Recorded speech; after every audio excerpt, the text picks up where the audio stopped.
In this video I'm going to show you how to knit the knit stitch. I'm going to show it in a regular pace first and then repeat it in slow motion. I've added timestamps to this tutorial so you can go back and forth as much as you need to.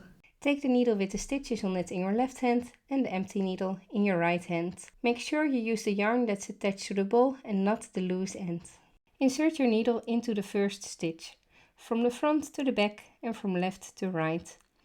Then wrap your yarn around the needle, first under and then over the needle. Now you have to bring the tip of the needle back through the first stitch with the new stitch on it.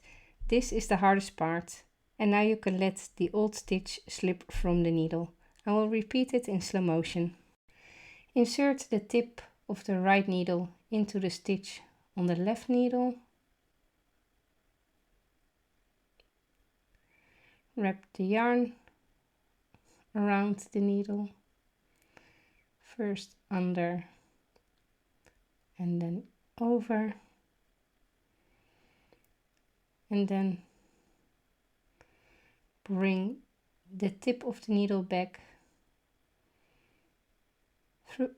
through the loop with the new stitch on it.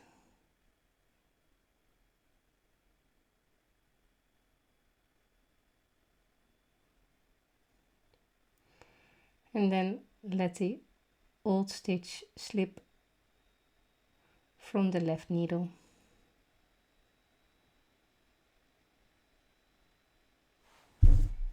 You can use the timestamps to repeat this as many times as you need to. If you enjoyed this video, please like it and subscribe to my channel for more crafting inspiration.